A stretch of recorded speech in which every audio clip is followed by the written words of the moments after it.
So we talked about Hollow Man, the Paul Verhoeven flick that kind of destroyed him inside and made him want to retreat into a shell. And we liked it. Yeah. And we were kind of surprised that we liked it. It was because, you know, it's a whole hog B affair. Yeah. But at the same time, there's a lot of substance here. And, you know, lo and behold, even though I had originally hated it the first time I saw it, or not hated it, but, you know, I was like, that's a thing I watched. Yeah. Kevin Bacon's penis.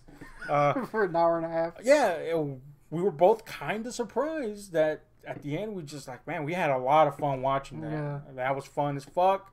Can't deny its appeal. So, the thing is, we had to watch the sequel to it called Hollow Man 2. And look, I'm just going to tell you straight up, this is a sequel. Yeah. In the sense that really this movie, they could have just called it anything else and made it a movie and nobody would have known it was part of the Hollow Man franchise, quote unquote. Yeah. The only link here is very tenuous, and it's basically the experiment from part one. The government just picked, I'm sorry, the private contractor just picked it up again because of government interference, and they just used the results of that to make another guy. That's it. Or several people. That's it. Yeah. And it's mentioned in passing. And there's no, this thing didn't need to be a sequel. They could have just made something original and probably would have been better because it wouldn't have been restrained to certain rules that they had to follow. But this did come out around the time of let's just make sequels to everything and put them on DVD. And the first sign that this was one of those type of movies where let's just make a sequel because it made a few bucks. The original one was that this is written by Joel Sosson.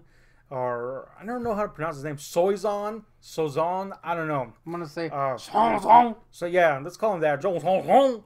And this guy was renowned for being the guy that writes a bunch of direct-to-DVD sequels. Yeah. And sometimes, look, I'll be honest with you, I can't even hate the guy because one, he made a business out of that, and two, he did the best that he could with what he was afforded most of the time, and he usually worked for Dimension when he did that.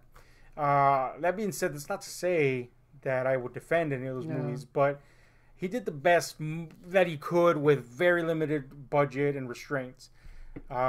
This is not a Dimension movie, but boy howdy, this has got to be the worst thing he's written ever. It's a film. This look, problem number one, it starts off with acting that makes you regret life.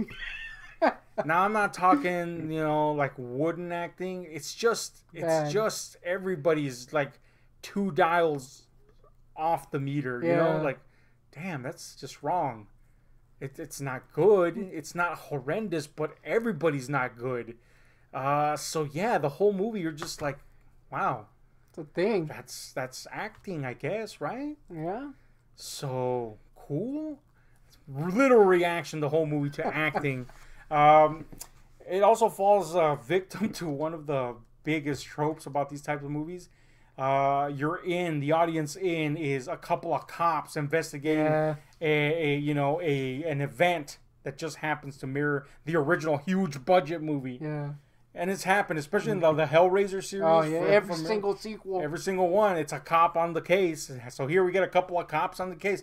So another huge problem with this movie is that nobody in this movie has a motivation to do anything. Yes. So they fabricate motivations for them.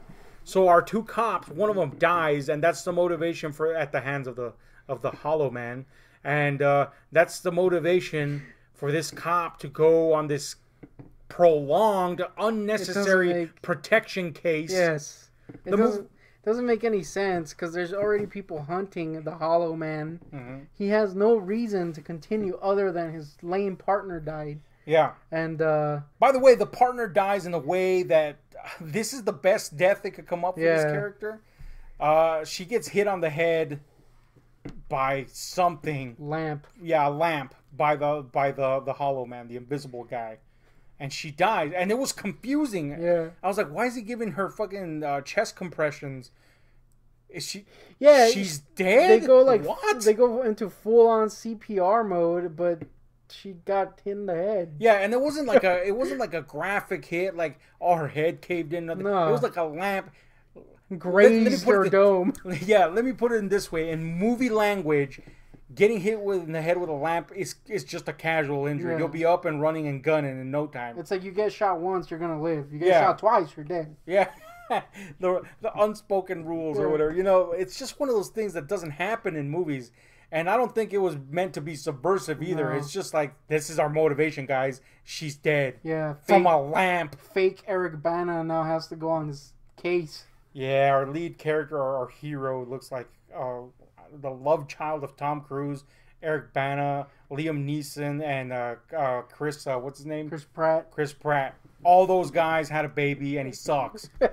So that's a thing you have to contend with. Is he the best thing in the movie? Absolutely not. Is he the worst thing in the movie? No. But that's not a good thing either. No. So, look, the movie basically is summarized in this way. It's a protection mission, and they have a fucking guy that's invisible on their ass. Yeah. The end.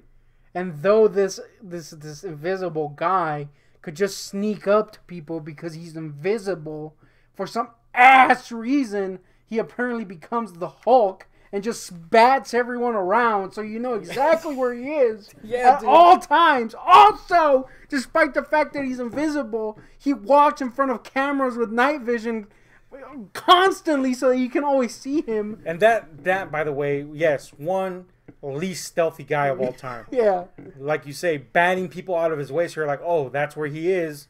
In the first movie, they did it so that the audience could see the guy most of the time, but the people could not. That makes no sense if you're talking about Invisible Man, but trust me, it works. But here, you don't see him because they don't have the budget to make that effect. Yeah. Two, they're cutting corners crazy. So instead, they just have him push people around. And worse, when there's no people, he just breaks everything in the way. Yes. There's a scene where he's trying to get information from a computer, and he could have sat there silently and waited for the person at the computer to leave. Or make a sound. Yeah, make a sound, call for the person to leave the desk. Instead, he grabs the guy's coffee and throws it in his face.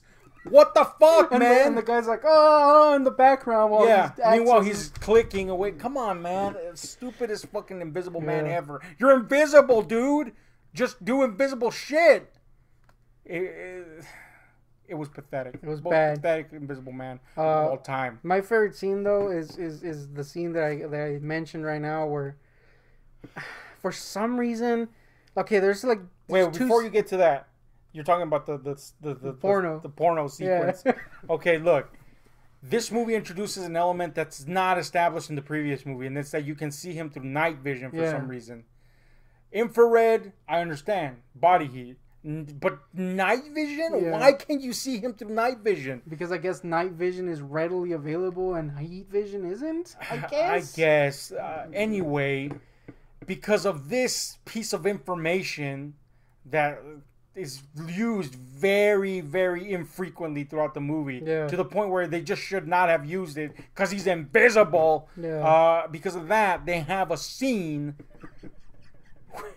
where before the action towards the cop happens. Yeah. The cop's basically protecting somebody, all right? Yeah, and next door are these young kids, teenagers being promiscuous, and they're filming a little porno, like a little personal porno. Yeah. By the way, this movie dates itself by having the chick go, "Don't Paris me." Yeah.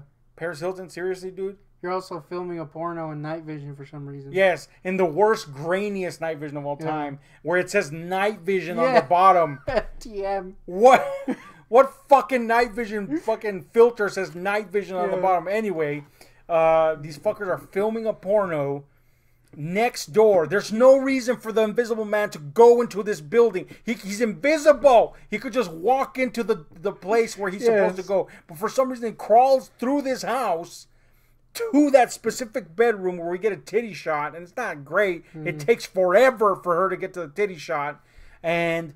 he crawls, and the first one, I gotta say, even though the setup is stupid, why is he in the house? I gotta say, if it had made sense, the shot was okay. Yeah. He's off in the corner being all creepy and shit. All right, fine. I could live with that. But then, because the guy doesn't see it, because he's too busy not looking at the camera that he's gonna use to film, he just continues, the action here with the chick taking off her top. Or was he had switched places with the chick? At some point, he switches and he's so the chick is filming him now. Okay, the chick is filming her boyfriend, and he's gonna take off his trousers or whatever, drop trowel, Kevin Bacon style, and then for some fucking reason, Wait, hold on, you're missing one. Before that, he passes in front of the camera. well, yeah, well, that's what I was getting to. And then He zips across. The Invisible Man zips across the camera, and she's like, "What the fuck?" But then they continue, even though something clearly passed in front of the camera. So he's about to drop trowel at this point for real now, because forget that weird ghostly image we just saw. She goes, and then she goes, "There's someone in here," and he goes, "Actually, there's no one in here." Yeah. And I'm like, "What?" Yeah, actually, there's no one here. What the fuck are you talking? And then he continues. And then he continues, right? And then the most perplexing scene of all time, as he's about to drop trowel, we see the image through the night vision shot, and the Invisible Man sexily crawls across the bed and just looks at the camera. Why? First of all, why were you in the bedroom? Yes. Second of all, why were you just in the corner? Yeah. Third, why did you zip across the camera? And then apparently, because he went like this across the camera. And then come back. Yeah, apparently you came back because when you sexy crawled across it, it was from the same direction that you zipped across. Why did you do all those things? Yeah. In this house that you weren't even supposed to be in? Next to the guy's dingling. Dude, that was the most... that scene bothered us throughout the whole movie. The entire film. I was hoping that they would, at some point, mention that he, like, killed him or something. You know, because we see Kevin Bacon be, like, the weird pervert. Yeah. Yes. So you kind of, like... I was hoping that would happen, but nope. Nope, he just sexy crawled across a fucking bed for some reason. Next to a guy's ding. Oh, man, it was horrendous, dude. I don't understand why that happened. I don't get why that happened. I think I don't want to get why that happened. So anyway, after this hilariously inappropriate sequence, the chase basically begins. The cop is dead set, not so much on protecting this chick that is being pursued by the invisible guy, but more like he's on the vengeance mission, I guess, because of his partner that got killed. But you don't feel either of those things throughout. You're just like, why is he doing this? Just go home, dude. Yeah. Let somebody else take care of this shit. Especially because he's, like, committing several crimes just to help this. Yes, this person, by the way, that he expressly says, I have no interest in fucking you, helping you, basically. Yeah. It's about my friend that died with a lamp. That, by the way, I didn't even go to her funeral, apparently, because I'm too busy doing this dumb shit. Yeah. It just feels stupid as fuck. It's like a white whale mission that fails on every level. Ahab, not me. Ahab from Moby Dick was interesting. He was nuanced. This motherfucker is just stupid. Just fucking give up and go home. This licks. You're fighting a fucking invisible man, and you're trying to be all cool. It's not gonna work, dude. Especially when the invisible man licks so hard that you can see him despite not being able to see him. Yeah. Except for when he's suddenly the most stealthy guy of all time. Like, in this world, apparently sound doesn't exist when he wants it not to exist. The fact that you can feel people around you doesn't exist. All that shit doesn't exist. It's all sight-based when he wants it to be sight-based. Or when the scene calls for it. But the rest of the time, he's just throwing people around, getting run over and shit. There's a scene where there's a hallway, and this character sensed that somebody went up the stairs to the hallway. Yes. So the character goes up the hallway, and she's looking down the hallway, and he has an entire hallway to walk in because he's invisible. Instead, apparently, he fucking sidles along the wall and drops a fucking or a statuette or a vase or whatever.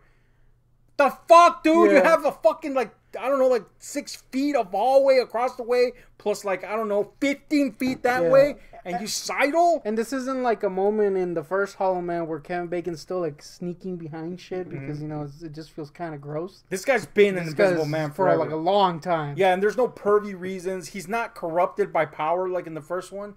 He's a fucking medical experiment. Yeah. You know? This is possibly the only intriguing portion of the movie in the sense that this is basically the idea of William Friedkin's The Hunted, only with an Invisible Man. Yeah. But it sucks. William Friedkin's The Hunted, awesome. This piece of shit, licks. but the concept is interesting. The idea that we have these elite soldiers that basically do our dirty work, but now they're invisible. And then they add another level of interesting because they're using them to do clandestine missions domestically to basically shift the political scene. This sounds smart, but trust me, it comes across in one scene of exposition from a gooey guy. That's it. That's one scene is exposition, which is the weakest way to get and it comes in like an hour into the movie. So at this point, you don't give a crap. You don't give a crap, and you're like, why is this happening? Yeah. And when they tell you, you're like, that would have been a cool movie if it had actually been a movie, not a bunch of scenes of watching a fucking Invisible Man trip. Get run over constantly. Get run. Why is his blood visible? Yeah, visible. Until he injects himself, then suddenly it becomes invisible? Yeah. And then the motivations and goals of characters are so vague, and they're trying to play it up like this is a mystery, but you're just annoyed because everybody's motivations are vague. And when the motivations become clear, you're like, that sucks. Yeah. That's not even cool. They're just licks. Now, you did mention the gooey guy. Hashtag goo guy. Mm-hmm. I kind of like the goo guy. Well, you got to explain the gooey guy. The gooey guy is just another Hollow Man experiment gone wrong. He says there's been 3. The first one died. He's the second. And the third one is Christian Slater, which, by the way, is the Hollow Man. Yeah. I think 90% more on of the that time. later. Gooey guy. Yeah. So, yeah, you get this scene where gooey guy, like, freaking contacts the chick. And he just basically exposition dumps for like, I don't know, 15 minutes or whatever. But I think the dude that was the gooey guy did a pretty good job. Yeah. Compared to everybody else. Everybody else. Yeah. He was actually kind of trying, and the makeup was fine, and the scene was pretty okay. It was pretty effective. I don't know if it's just because the bar was set so low that gooey guy just freaking came off as like great, but I liked that scene. It was fine. It was like a bit of respite in no, it was like an oasis in the middle of a desert. Yeah. But really, if you think about it, an oasis is just a muddy hole full of sand. Yeah. And that's really, if you really think about Gooey Guy, that's really what he is. Like, you begin to question shit like, why did they not hunt that guy down? Just 'cause he's dying? There's a lot of questions that come up with Gooey Guy, but considering that he's literally the only decent thing in this movie, you forgive it. He's probably the best actor. Let's take that back. There's a guy that when the cop and the chick, he's trying to help the chick get away, and they go to meet Gooey Guy. There's a guy that they're not sure who they're meeting. They don't know who Gooey Guy is yet.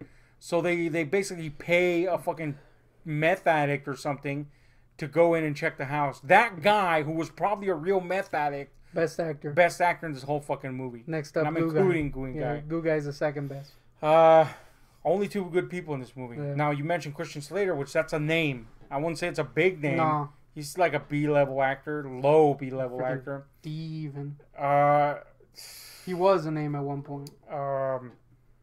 That's it. Yeah. He's in it. So his voice is in it. Let's say that. Yeah, he's in 2 scenes in this movie. Mm-hmm. Visually, he's in the scene where they show him getting injected, which is like tops 3 minutes long. Tops. And then at the end when, well, I'll get to that. At the end when he's dying, for some ass reason, he becomes visible again. And he's there in the last, 2 minutes? So he's in this for 5 minutes tops. Visually. I really think he's actually in this for less. Yes, it might be less. Total 3 minutes, maybe. Maybe, yeah. The rest of the time you get his voice. That's it. So I gotta say, the best way to get a name actor in your movie is just to make an Invisible Man movie and have him send in his lines. They could have gotten anybody else for the amount of work this movie. Yeah. This was a paycheck movie. You could have paid somebody better than Christian Slater to do that shit. Yeah. That being said, he sucks. Yeah. Every scene he's in, he's terrible. No, not an interesting character at all, despite the premise being kind of interesting for the character. But he's a stinker. And again, basically he's falling apart because he needs this buffer formula to keep him stable. Yeah. And that's why he's hunting this chick down. She's supposed to be a scientist, but she just looks like a soccer mom. Yeah. Anyway. Can't act. Can't act for shit and sucks and is the worst runner of all time. But Oh, by the way, at one point she's supposed to be running, but she's just casually ambling to the city. Yes. Like, while there's an invisible man chasing her. Yes, sucks. She sucks. But that's why he needs her. And at the end, he finally gets her to make this buffer formula, but she's laced it with rat poison. So he makes her take a shot of it first to make sure she didn't poison him. Yeah. But she did. She just, I guess, took the hit. And yet somehow she survives. Yeah. But anyway, whatever. He injects it and he starts to die. Because, rat poison kills you. Yeah. But for some reason, that makes him visible. For some reason. I don't know why, but it does. Yeah, Maybe we missed something, but it does. It's not like he wanted to become visible and this formula was supposed to make him visible. He wanted to remain invisible. He just didn't want to die. Yeah. So that's what the thing was for. So it shouldn't have turned invisible. And then they kind of like, they say some bullshit about her saying like, oh, rat poison just messes with your blood or something. But it doesn't matter. That shouldn't have made him freaking visible. Yeah, stupidest reason for a guy to be on camera. Yes. Basically, it was, we need to get Christian Slater in here for at least another shot. The reason. Yeah. And it was fucking shitty. It's shit. It's literal shit reason to have a shit actor on a shitty screen of a shitty movie that leaks and it's full of shitty people. You do get a Invisible Man versus Invisible Man fight, which is just as exciting, visually exciting as it sounds. Especially in a movie where they, again, I stress, do not do the big effect sequences like they did for the first one. So literally it's just empty air fighting each other with the occasional raindrop kind of, sort of telling you where they're at. It doesn't look cool like the raindrop or fog effects on Kevin Bacon's character in the first one. It's just, I guess he's there and that sort of looks like his head and hands, but it looks stupid. Yeah. The reason why there's two Invisible Men is because the cop is cornered at one point and he has to take the formula. Now that, I like the idea behind that. And it's kind of like a setup for another movie. Yeah. But again, this movie's so incompetent that they managed to just ruin that too. Yeah, there's a scene after he takes it that, it's established at this point that they're nude, right? Mm-hmm. So there's this guy with a comically large night vision scanner thing in the daylight. By the way, does that even work? I don't know, but it looks stupid. He's looking for him like he's freaking Ripley out of Aliens or some shit, and he sees one of the guys run away, and they're supposed to be naked. Yeah, you could clearly see this dude's wearing cargo pants because this shit's just baggier in my sack. Like, what the flip, man? Everything about this movie is about as competent as my butthole deciding it's gonna direct the movie. Yeah. In fact, it might have directed this movie its own volition, and I didn't even know. Yeah. In which case, thanks butthole for this crap fest.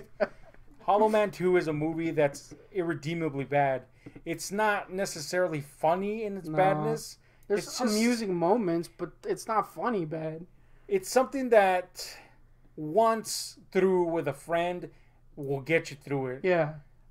That's it. By yourself, you're gonna want to shoot yourself. Yeah. Because it's stupid, but not Birdemic stupid, not The Room stupid. It's just stupid. Yeah. And nothing works in it. Nothing looks good. They're cheap, cutting corners everywhere.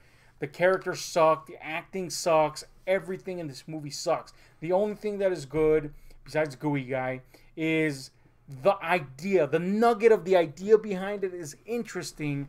But that's it. They don't do anything with that. They just squander it. I give this fucking movie 0 out of 10. Nay, negative 10 out of 10. It sucks. It sucks. No redeeming qualities. Yeah. I can't even recommend you watch it for a laugh.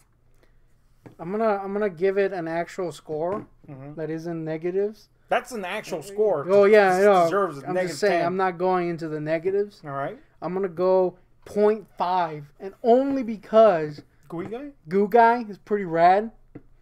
It did that scene better than Thunder did somehow. And that's it. Goo Guy's and the meth guy. The meth guy was pretty rad. Was pretty rad, but still negative 10. Yeah. 0.5. Yeah, so there you go, folks. Don't check out Hollow Man 2, or do at your own risk, because it's a stinker. It's bad. You don't even get a penis shot. Nothing. Nathan in this movie. You know what? 0. It doesn't even get penis. The titties weren't worth it. There was no Kevin Bacon cock in it. Invisicock, as I like to call it. TM, registered trademark. Don't you dare try to Invisicock me. Nothing, man. There's nothing here. Nope. Nothing to enjoy. Nothing to chew on. Nothing to talk about. When this movie ended, I was appalled. Yeah, it does end with like a major like sequel bait too. Yeah. And my only reaction, which was 100% genuine, and that sounded sarcastic, but it was not, believe me, was stinky! Dude, this movie was a thing we saw. That was actually stinky! You gotta add the whip. It was bad, dude. It was a horrid movie, man. So for anybody that claims that we only watch movies we like, no! This fucking stinks. Yeah. So anyway, don't check this shit out. That's it. Hit like, share, subscribe, and those notification buttons, because we're out.